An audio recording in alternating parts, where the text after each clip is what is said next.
Erin Vance lay still beneath a sun-bleached tarp on the rooftop of a half-crumbled building in Al-Qarada, Baghdad. The heat was brutal, even in the morning, a dry, suffocating pressure that made the air shimmer in waves across the rubble-strewn streets below. But Erin had trained herself not to sweat, not to itch, not to blink unless she had to. Through her matte black scope, the world narrowed into rhythm and angles. Windows, doors, patrols. A boy kicked a soccer ball barefoot past. An abandoned cafe. A rusted oil barrel burned at the corner. Civilians mixed with insurgents here. That's what made it valuable. That's what made it deadly. Erin adjusted her rifle half a degree west, eyes fixed on the alleyway entrance across the street. Intel from a private contractor, the kind that paid in cash, not credit, said a mid-level bomb maker moved through. Here every other Tuesday, like clockwork. Today was Tuesday. She wasn't wearing a flag badge. She hadn't in years. Her current employer was a ghost entity known only to field operatives as Zero Echo. No allegiance, just wire transfers, clean contracts. No follow-ups. That was how Erin liked it. She checked the wind, still low. Heartbeat, steady. She'd spent years retraining it. Breathing in slow counts, letting each exhale settle her nerves. That's how she made her reputation. One shot, always clean, always gone before the echo faded. She wasn't proud of it, but she wasn't ashamed either. She was a tool, sharpened by betrayal, shaped by wars she didn't start. She checked her wrist. 9:41. Target window opened in 4 minutes. A low crackle buzzed in her earpiece. It wasn't her spotter. She had none today. Sierra team. This is Reaper 6. Entering the alley in 30. Confirm Overwatch. Erin froze. That wasn't part of the op. That was military comms. SEALs. What the hell were U.S. Navy SEALs doing in her zone? She blinked and recalibrated the scope. Sure enough, movement below. 4 shadows slid out of an armored Humvee, ghosting into cover with practiced ease. Their gear was regulation black. Tight formations. Clean sweeps. And one of them, she zoomed in, looked hauntingly familiar. Square jaw. Burn scar across his neck. Left arm tattooed with an eagle wing from shoulder to elbow. Logan Price. Erin inhaled sharply. Her chest tightened, but her hands remained steady. She hadn't seen Chief Price in 5 years. Not since their brief overlap on a counterinsurgency op in eastern Ukraine. He had trained her in high-pressure room clearing, taught her how to read tension in silence. Back then, he was everything she wasn't: loyal, structured, idealistic. She had left that life behind. Now he was here, in her line of fire, unknowingly. Stepping into a kill box, her kill box. Through the scope, she saw it. A rooftop door across the street creaked open. A figure emerged, male, bearded, with a short AK in a satchel. Not the bomb maker, but a sentry, a spotter. Erin tracked his line of sight. He saw Logan's squad moving below. He raised the rifle. No. Erin didn't think. Her fingers squeezed. Instinctively, the suppressed crack of her shot barely echoed above the city din. The sentry crumpled backward into the rooftop doorframe. The SEALs froze. One of them turned sharply, weapon drawn. They hadn't seen her. They didn't know the shot had come to save them. Logan's voice cracked through her earpiece again. Different channel now. Local tactical freck. Sniper on Overwatch. Confirmed that wasn't hostile. Anyone got eyes? She stayed silent. Her rules were simple. Never speak, never stay. But something had changed. She scanned again. Logan had moved toward the alley entrance, crouched low behind an overturned cart. He glanced upward, instinctively searching rooftops. And for the briefest second, his eyes met her scope. She knew he couldn't see her. But somehow, He knew. 15 minutes later, the SEALs had secured the alley, taken 3 prisoners, and confirmed the bomb maker wasn't on site today. False intel. Maybe a decoy. Maybe bait. Erin packed up. Every piece of her rifle was disassembled, wiped, and stored within 90 seconds. She ghosted through the building, stepping over cracked tiles and rubble as if she weighed nothing. Her extraction point was 3 blocks east, but as she turned into the side street, someone stood there. Logan. He wasn't aiming a weapon. He wasn't flanked by SEALs. Just him, arms loose by his sides, eyes wary but not hostile. "Took me a while," he said, "but I figured you were the only one who could make that shot from that angle." Erin said nothing. Her eyes flicked to the rooftops. No snipers in sight. If he was baiting her, he was doing it stupidly. "Thanks for saving my life," he added. She scoffed. "Didn't do it for you." "No," he said, nodding. "You did it because someone was about to kill someone. I don't care why." She stepped around him. "You're still a hell of a shot," he called after her. "But you're choosing your targets now." She paused. "You don't get to make me into something I'm not, Price." "I'm not," he said calmly. "I'm just saying maybe you're tired of being a ghost." She walked away, fast, like she always did. But something about the weight of his words stayed with her, not because they hurt, because they almost felt true. Erin sat alone in the back of a grounded cargo truck on the outskirts of the green zone, legs dangling off the tailgate, chewing on a stale protein bar that tasted like compressed drywall. The sun had dipped into a dull orange haze, casting shadows across the barbed wire fence and broken glass of the outpost perimeter. Around her, the faint hum of a distant helicopter spun a ghostly lullaby over Baghdad. She didn't expect to see him again, not that day, not ever. But Logan Price wasn't the kind of man who let debts go unanswered. His approach was quiet, boots crunching over loose gravel. He stopped just short of the truck bed, arms crossed loosely over his chest. Still in his gear, combat shirt rolled at the elbows, vest half unzipped, face streaked with sweat and dirt. There was no weapon in his hand, just that same steady look he always had, the kind that could peel back the layers of a person if they stood still long enough. Didn't know ghosts like protein bars, he said.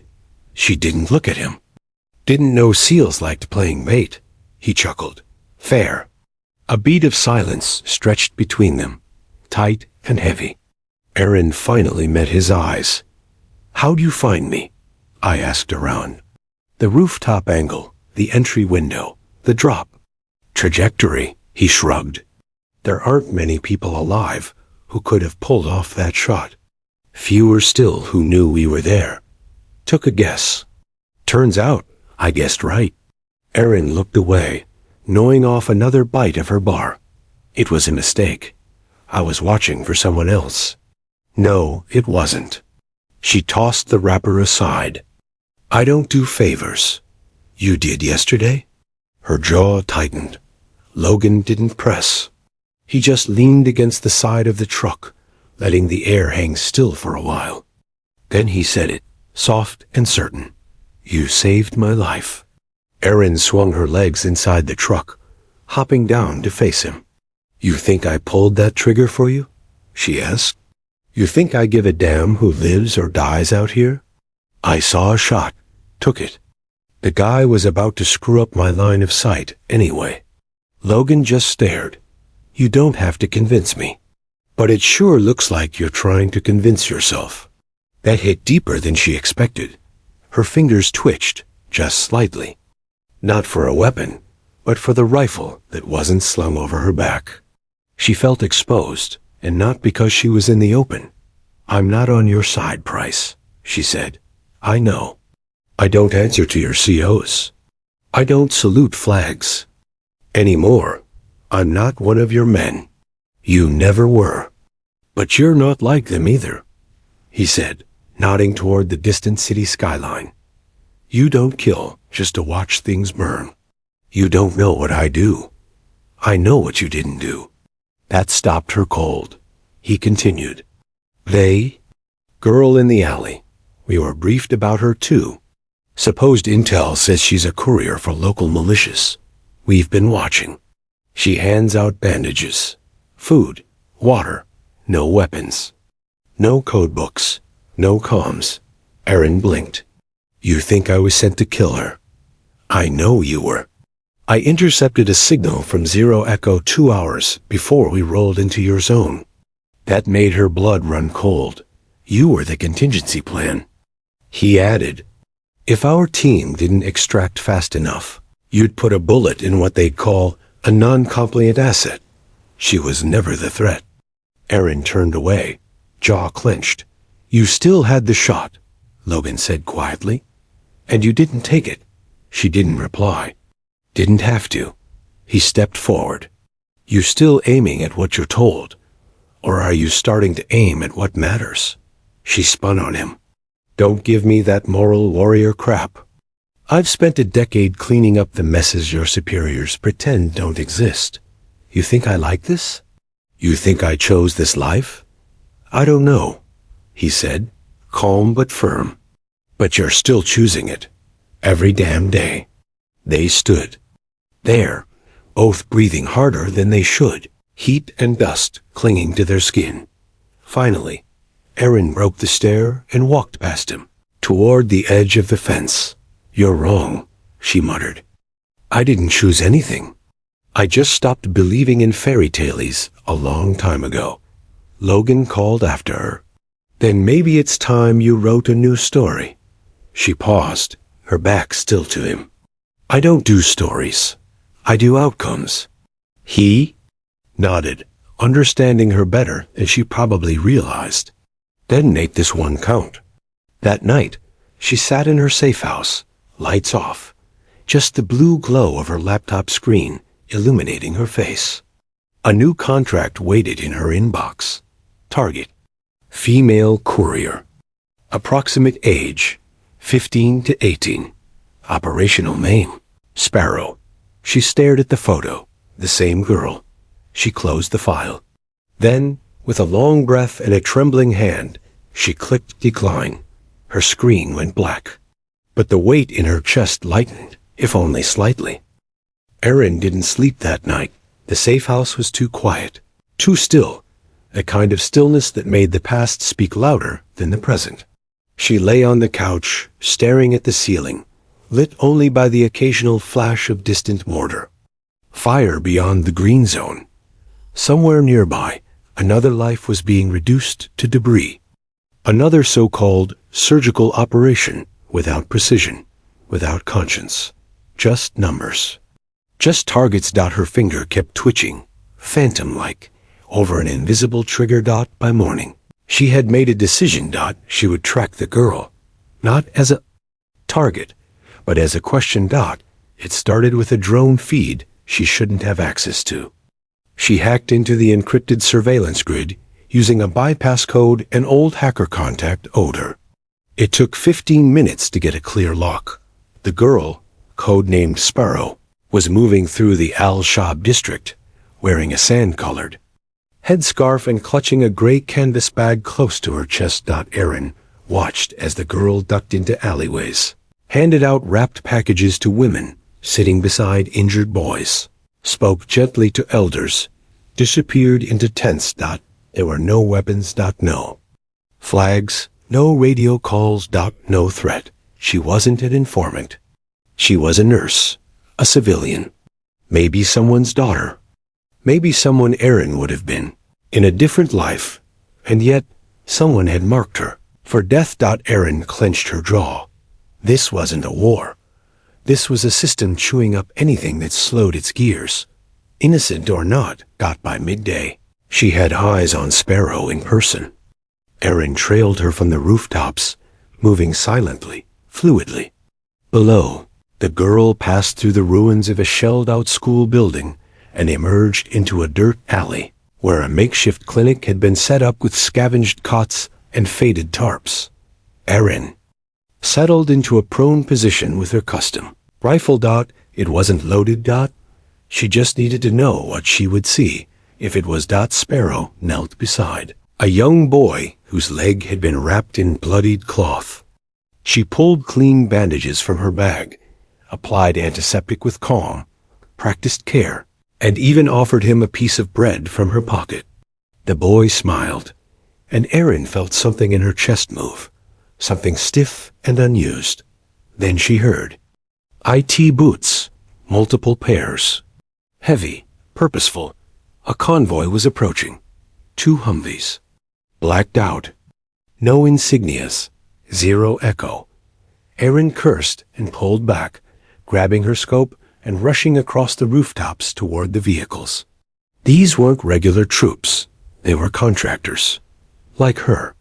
Ghosts without uniforms. Sent to clean what couldn't be acknowledged dot, and they were walking right into the alley. She grabbed her comms unit, switched to an open channel. Echo teams entering red zone, civilian active. Do not engage. She hissed dot, no response.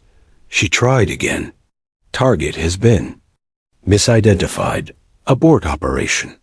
Repeat, abort. Still nothing. One of the contractors raised his rifle toward the clinic dot, and then a voice behind her. Still not taking the shot? Erin spun.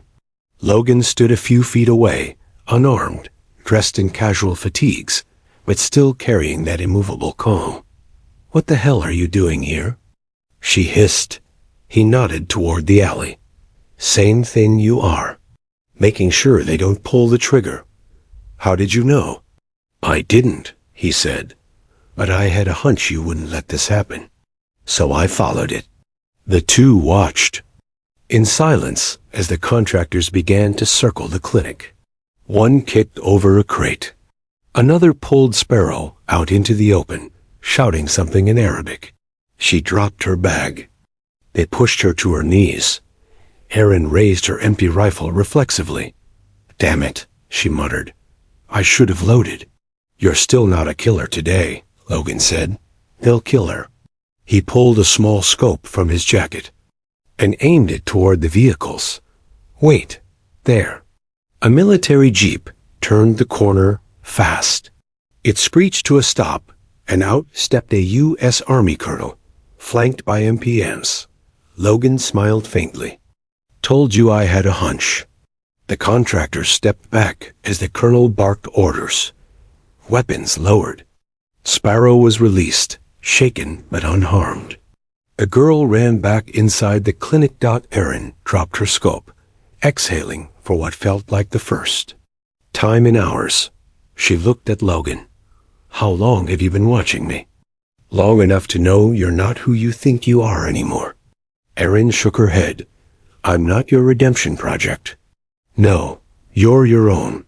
Back at the safe house, she poured herself a shot of whiskey and didn't drink it. Just stared at it. It tasted too much like a habit, and she had broken one today. She grabbed her laptop and logged into her contract. Inbox again. There was a new message.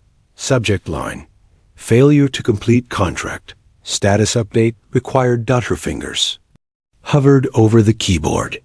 For years, she'd answered these messages with detachment, with the confidence of a woman who didn't owe anyone truth. But today, she typed something new. The mission was based on false intel. The target was not hostile. Contract declined, effective immediately. This account is now closed. She hit send. Then she powered the laptop down, closed the lid, and walked outside, just as the sun began to rise over Baghdad. Erin didn't know where this path led. But for the first time in her life, it wasn't just about where she was aiming. It was about why she pulled the trigger, and more importantly, why she didn't. The email didn't go unanswered for long. By sunrise, Erin's laptop pinged 3 times in under a minute. First, non-compliance acknowledged. Contract violation registered. Second, you are no longer an asset. Third, you are now a liability. No signature, no encryption. Just a subtle finality to the phrasing. Cold, clinical, inevitable. Zero Echo didn't file lawsuits. They didn't send warnings or reminders. They sent cleaners. Erin stared at the messages, her jaw tight, heart thudding harder than she'd allow herself to show. She'd broken protocol before, turned down hits, vanished for months at a time. But this was different. This time, she had made a choice, and they didn't forgive choices. She calmly wiped the laptop, burned the hard drive in the sink, and dumped the ashes into a thermal bag lined with C4 from her locker. It was a trick an old CIA operative taught her in Libya. Destroy not just evidence, but the memory of having it. Erin never got sentimental. But today, she paused. Only for a second. By mid-afternoon, she was gone. Her safe house was just a ghost shell. Behind her, dust floating where she'd once walked. She switched vehicles twice, changed identities once, and moved through Baghdad's back alleys like smoke. But she knew it wouldn't be enough. They'd come. Not tonight, maybe not tomorrow, but soon. Zero Echo never lost track of their assets. They had people inside nearly every defense corridor, every intel net, every clearance level that mattered. They'd sent her to end lives without questions. Now they'd do the same to her. Erin had hunted people for half her life. Now she was. The mark. It was Logan who pulled her from the edge, not with words, but with presence. He found her in a bombed-out mosque on the city's east side, a temporary hideout she'd used once during a Turkish arms drop. She heard his approach, deliberate but unthreatening, boots crunching on broken tile. She didn't aim at him, which surprised them both. "You always bring tension with you," she muttered, crouched behind a half-collapsed wall, rifle leaning beside her. "You always choose places with no windows," he replied, sitting on the edge of a stone bench. They sat in silence. "I burned the contract," she said eventually. "I figured." Word got out. Zero Echo pulled funding from 3 local units today. Clean sweep. "You shook something." Erin sighed. "They're coming." "Yeah," he said softly. "They are." She turned toward him, eyes hard. "Why are you here, Logan?" "This isn't your fight." He leaned forward. "Maybe not, but maybe it should be. That a seal code or something?" "No, that's just me," she scoffed. "You can't fix me. I'm not a broken compass that just needs to be recalibrated." "I'm not trying to fix you," he said, voice low. "I'm trying to stand between you and the bullet someone else just chambered." Her throat tightened. "You walked away from what you were," he added. "That means something." "To who?" she whispered bitterly. "No one cares about ghosts, Logan. Especially not when they stop doing what they were built for." "I care." Erin looked at him then, really looked, and for the first time in years, her body let go of a tension it didn't know it carried. That night, they relocated together to an abandoned NATO outpost buried beneath an old fortress near the desert fringe. Logan called in favors. SEAL teams rotated in and out quietly. No chatter. No paper trail. Just a steel door and enough rations to survive for weeks. Inside, Erin stayed sharp, but something was cracking. Not her resolve, her mask. She sat with Logan over instant coffee, staring at the wall, unsure of how to speak without turning herself. Inside out, he broke the silence first. "Do you regret not taking the shot?" She thought for a long time. "No," she said. "But I regret how easy it almost was."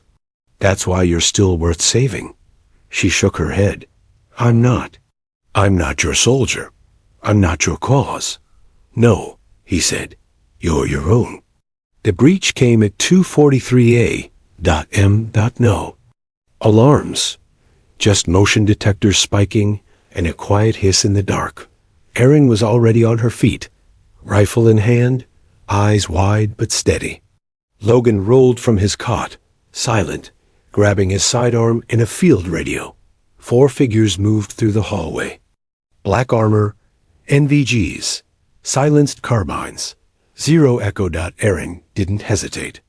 Her first shot went clean through a throat. Her second through the knee of the flanker. Logan moved fast, securing the breach door and flanking left. Together, they cleared the corridor with terrifying precision. But this wasn't a kill-op. This was a message. 4 agents, no backup, not a real assault. Just a reminder. We know where you are.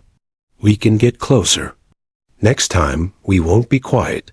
Erin stood over the last dying man, his mask cracked, mouth bubbling blood.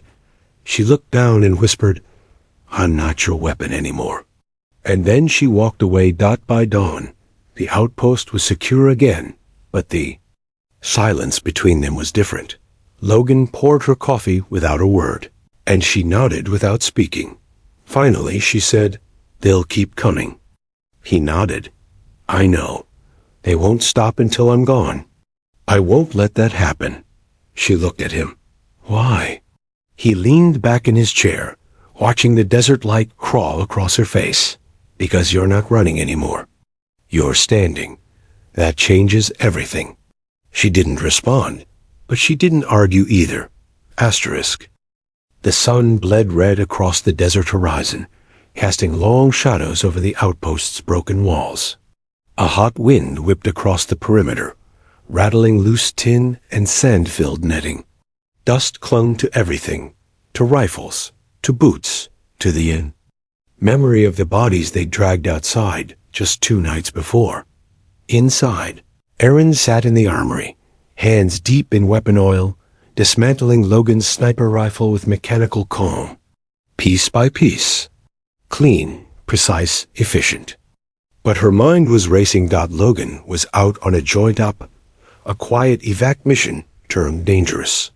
Their intelligence said a group of aid workers had been stranded 2 clicks west of the Green Line. A hostile militia was closing in, and the SEALs had been sent in fast and light. She should have gone with him. She offered. But Logan told her to stay. Keep the outpost secure. He'd said, "We need eyes here. You're the best I've got." And yet, as the hours dragged on, the feeling clawed at her. The same one she used to ignore on contract missions. That sharp prickle down her spine. Instinct. Something wasn't right. The radio crackled to life around 1600 hours. "Reaper 6, this is Ghost 3. We're compromised. Hostile engagement near Grid 6 to 9 Alpha. Request immediate support. Heavy fire. Casualties incoming." Erin was already on her feet. Her heart didn't race, her breath didn't hitch. She just moved, fast, focused, silent. In under 4 minutes, she had gear packed, weapons loaded, coordinates punched. She tore through the old desert track in a stolen MRAP, the engine growling like a beast beneath her. She didn't wait for approval. She didn't ask permission. She was done waiting. When she reached the extraction point, the scene exploded into motion. Smoke coiled upward from the remains of a transport truck. Bodies lay sprawled in the sand, uniforms blood-soaked and crumpled. The air was thick with gunfire, short bursts, chaotic. A team of SEALs was pinned down behind a shattered wall, bullets hammering their position. Erin scanned the field with her scope. 6 hostiles. Good cover. Trained formation. Whoever these bastards were, they weren't just militia. Then she saw him, Logan, crouched low, clutching his thigh, blood soaking through his tactical pants. He was yelling into comms, gesturing at his team to fall back. But they couldn't move. Not without getting shredded. Her truck screeched to a halt. She jumped down. Logan looked up, eyes wide. For a second, she saw disbelief flash across his face. Then something else. Relief. He tossed something toward her. Even before she reached him. His rifle. Her hands closed around it with muscle memory, so perfect it was terrifying. "I need elevation," she shouted. He nodded, gritting his teeth. "Silo tower. Northeast. 3 stories." She didn't wait. Erin climbed the skeletal metal structure, 2 rungs at a time, bullets whipping past like hornets. Once at the top, she sat up quickly, lying flat on the rusted platform, adjusting Logan's scope with a flick of her thumb. Her eyes narrowed. Now, it was her world. Just the rifle. The heartbeat. The target. One by one, the threats came into view. She counted wind, drift, dust, distance. Let her breath fall into rhythm. 1 shot. Clean. Through the chest. The man collapsed. Before his rifle hit the ground. Second target. Kneeling. Radioing. A click. A breath. The side of his head snapped. Silent and final. Third. Sprinting. Fourth. Crouching behind cover. Erin adjusted. Left 3 degrees. 1 quick squeeze. They fell like dominoes. The last 2 scrambled. Panicked. 1 raised a white. Cloth. Erin didn't fire. Instead, she radioed, "Hostiles down. 1 surrendering. Perimeter's yours." She stayed in the tower, long enough to be sure, watching the SEALs regroup, secure the area, and load the wounded.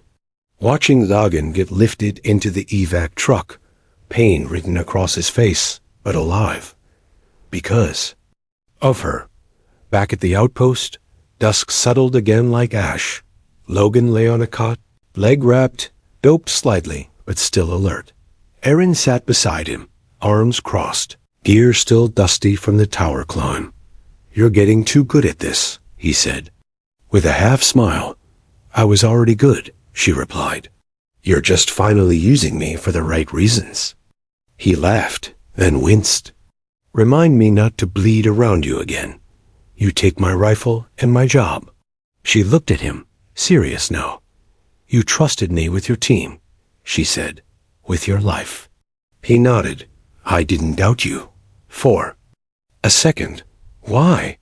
He looked at her, eyes steady. "Because that moment, when I passed you my rifle, I saw it. You weren't a merc. You weren't a killer. You were just a protector. Like me." She didn't know what to say. So she said nothing. Just sat there, watching him breathe, the silence between them filled with something too real to name. Later that night, as he slept, she walked out into the open courtyard beneath the stars. For the first time in years, she didn't feel the need to keep her back to a wall. She looked up. No ghosts, no orders, no targets. Just sky. She was still dangerous, still deadly. But now, she was aimed in the right direction. And that, she realized, changed everything. The wind was higher tonight, dry and biting. It swept across the rooftop like a whisper of ghosts, pulling Erin's hair loose from its tie and stinging her eyes. She didn't blink. Not once. Logan's rifle rested steady against her shoulder. Its weight now something familiar. Not foreign, not hired. Just ...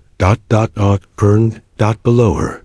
A convoy of aid workers and U.S. engineers moved through the bombed-out streets of Al-Rashid. They were rebuilding power lines, trying to light up one more neighborhood before insurgents took the rest of it back. No one had volunteered for OVERWATCH. So she did. Erin Vance, the woman they used to call Phantom Queen in the contractor world. Silent.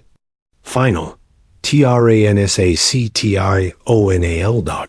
Now lying prone on a steel rooftop in the black of night, covering lives instead of calculating deaths. A year ago, she'd have been watching these people from the other side of the scope. Now, they trusted her with their backs. The first pop of gunfire came without warning. Short burst. East end. Then another. A high, sharp echo from a rooftop opposite hers. Erin's finger tensed against the trigger guard. She scanned the street through the scope. Bodies scrambling. Engineers diving for cover.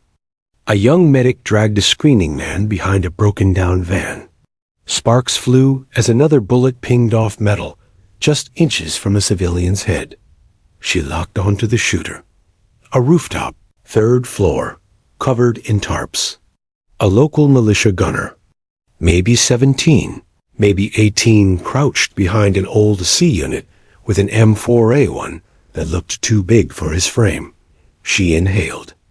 Adjusted half a degree for wind. Exhaled. The shot dropped him in one clean movement. No drama, no echo. Then came a second sniper. Older, heavier, sweeping a Soviet scope toward the convoy. She didn't hesitate this time. Another shot. 2. Threats down. She didn't think about the blood. She didn't think about the faces. She only thought about the people she just kept alive. Then her earpiece crackled. Overwatch. This is Reaper 3. We've got 3 pinned behind the service. Van. No movement without sniper cover. What's your visual? Erin swept the area, marking fresh movement. 2 hostiles in the alley. 1 circling wide behind the convoy truck. 3 tangos moving in tight arc formation, she replied. 1 attempting rear flank, engaging now. She fired twice. 1 dropped, the other ran. The 3rd, behind the truck, ducked just out of her scope, too close to risk a kill without hitting the team. She switched channels. Reaper 3, push flank hard, right? I'll suppress. The team moved exactly as she instructed. This time, they didn't question her. This time, they trusted her. Minutes passed like hours. The street quieted. One by one, the aid workers stood. The medics carried the injured to the evac zone. The engineers resumed their work. Trembling, bloodied, but alive. Erin finally exhaled. She lowered the rifle and let her head rest against the stock. The adrenaline faded, slower than usual. Her hands trembled, not from fear, but from something new. Something warmer. She wasn't shaking because of what she'd done. She was shaking because of who she'd done it for. Back at the outpost, she sat beside Logan's cot, stripped of her gear, her hands still raw from gripping steel in the wind. He was awake, barely, eyes half-lidded from painkillers, but watching her like he always did. Calm, quiet, not needing to speak. 3 saved, she said. 2 hostiles down, 1 fled. No civvy casualties.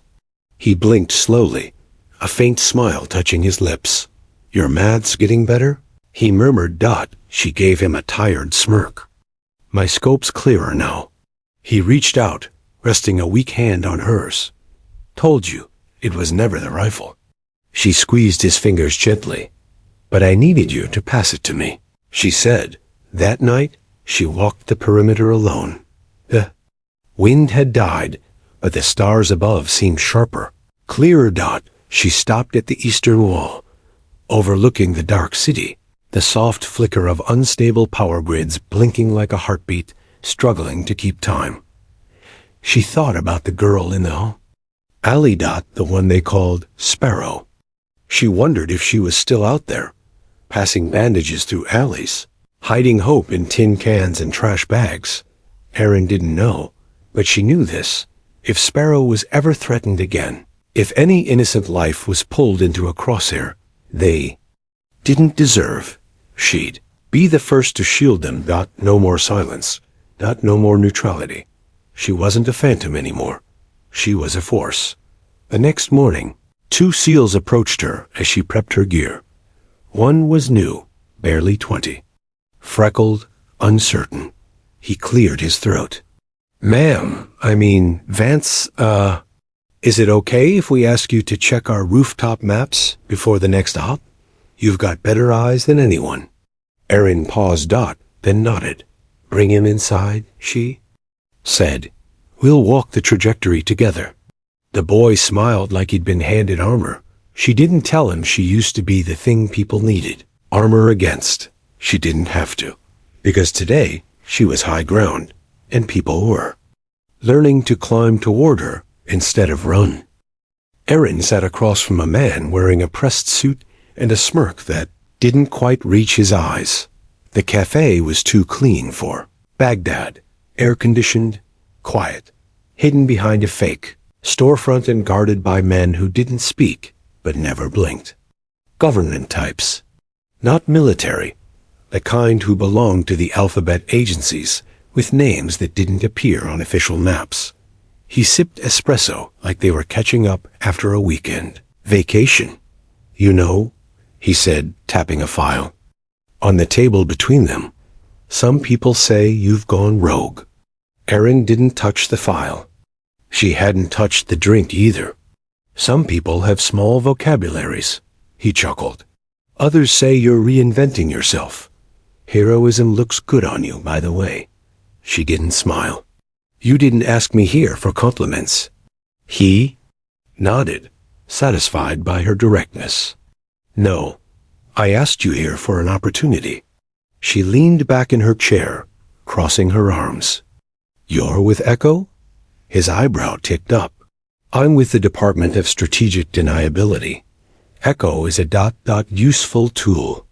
You're the one who gave the contract on Sparrow, she said flatly. I'm the one who evaluated intel that passed through 6 filters and 3 agencies. The target was considered a viable threat until it was proven otherwise. And now? He leaned forward, lowering his voice. Now we've got a situation. You've made waves, Vance. You've turned a few would-be martyrs into survivors, protected some people we didn't plan on saving. That kind of autonomy makes the wrong people nervous. And you? He smiled. I find it refreshing. She narrowed her eyes. He slid the file across the table. Inside, full immunity for all past contracts. Complete erasure from Echo databases.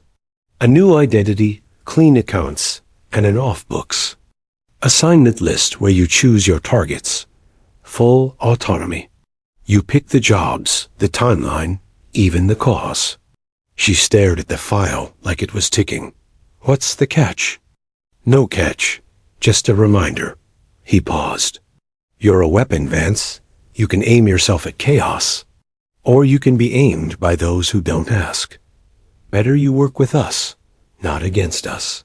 She tapped the file once, then pushed it back across the table. She stood. The man blinked, surprised. You're declining? I'm done, she said, eyes steady. I don't want to choose targets anymore.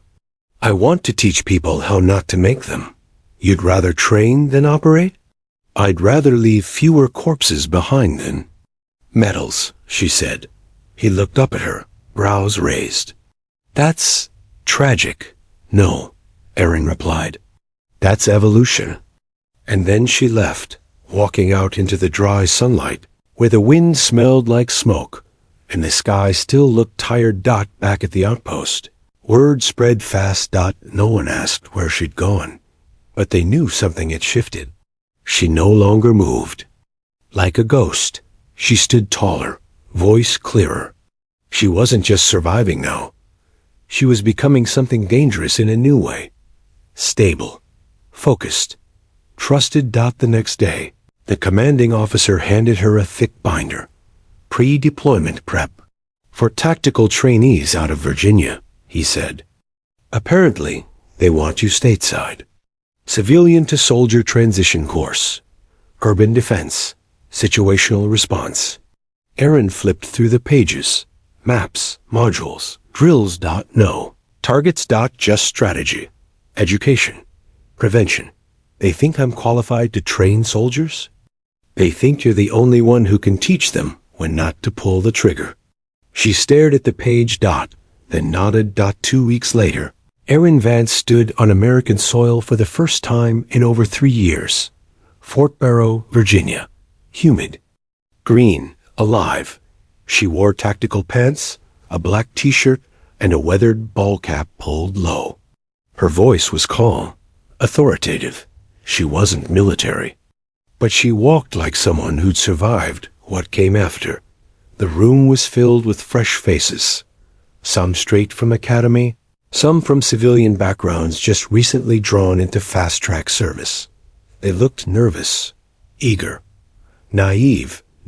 Good. She walked to the front of the room and set her rifle down gently on the table, not as a threat, as a tool. Then she began. You're here because you've been trained to shoot. That's easy. Anyone can pull a trigger. Silence. But today, I'm going to teach you when not to. A few brows rose. I've spent years on the other side of that decision. I've taken lives. Some deserved it. Some, I'll never be sure. But what I learned is this. You don't become a soldier by killing. You become one by choosing. A beat. Choosing who to protect. What to stand for. And when to say no. Even when someone in a suit tells you it's right. No one moved. She paced slowly. You'll be told the world is full of enemies. Sometimes that's true. But sometimes the enemy is the man who hands you the contract and smiles. Now they were listening, and they would remember. That night, Logan called Dot. He was back in the field. A different op, different region. But the connection was clear. How's the next generation? He asked, still wide-eyed. Still thinking. They're invincible. He laughed. Just like we were. She leaned against her bunk, staring out the window. Thanks for trusting me, she said. I never handed you that rifle to save me, Aaron. I handed it to remind you who you really were. She nodded. Silent. And for the first time since her hands first gripped a weapon, she felt clean. It was supposed to be a quiet day at Fort Barrow. Erin had finished 2 full modules with her tactical trainees, clearing rooms, crossfire angles, and civilian extraction protocols. The new recruits were listening more now, not just to her words, but to the weight behind them. They knew she'd lived every lesson. Every scar told them so. After hours, she went for a run along the edge of the base, forest on one side, chain-link fence on the other. The smell of pine and damp earth grounded her more than she expected. It had been years since anything smelled like home. Then came the call. Unmarked number. Secure line. Only one person still used that channel. She answered. Vance. A pause. Then a familiar voice. They found him. Her spine straightened. She didn't need to ask who. His name had been scrubbed from every file since she left Echo, but she remembered him well. Ziad Anchor, the shadow broker behind the Sparrow contract. The man who trafficked in weapons, bodies, and silence. The man who gave her the job that nearly broke her soul, and then tried to have her erased when she didn't pull the trigger. Now, he was in the USVIRGINIA, hiding behind diplomatic immunity in a compound under surveillance. And someone, maybe Logan, maybe the CIA officer who once slid a file across a coffee table, had decided Erin should know. She didn't bring a weapon when she drove out there. She didn't call for backup. Didn't report it. She just parked across the street from the compound and stared at it. 10-foot fences, concrete walls, cameras rotating like clockwork.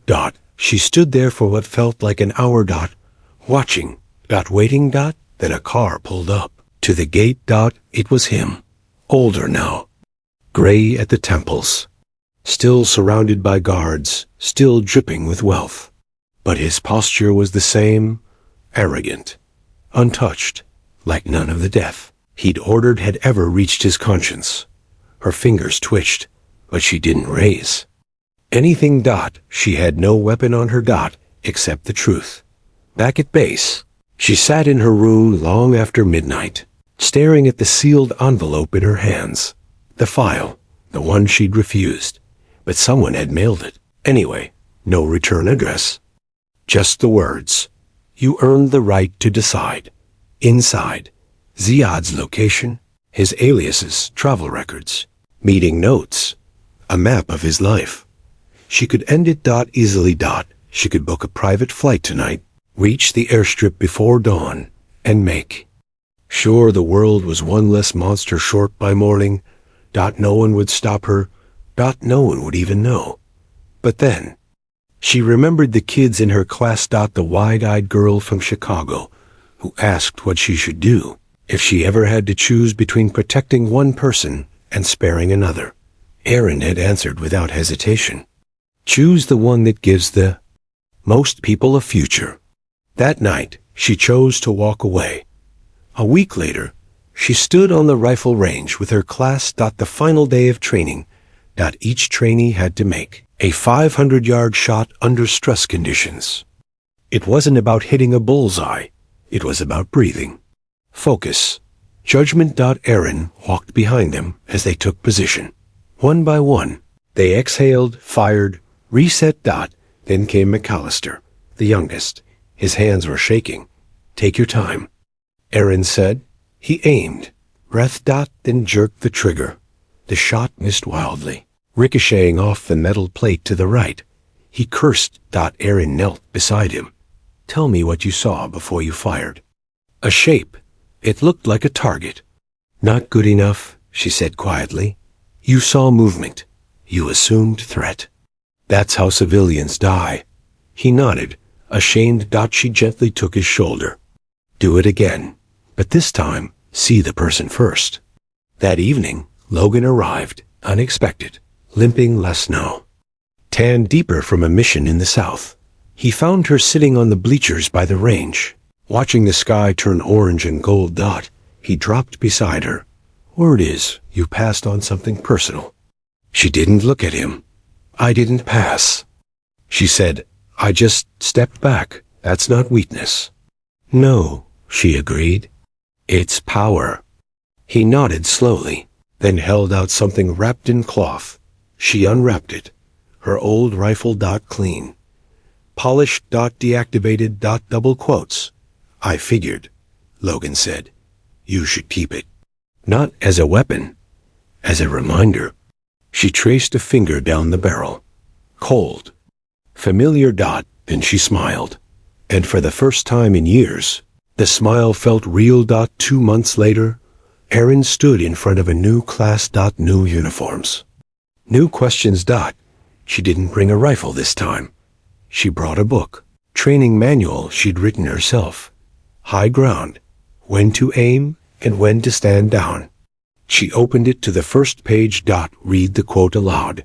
Sometimes the strongest thing a warrior can do is lower the weapon and stand between the fight and the innocent. And the room listened. Because the woman who said it, once feared, once hunted, had lived it. She had once changed targets for money. Now she changed minds for peace. And that was the real mark she left behind. The end.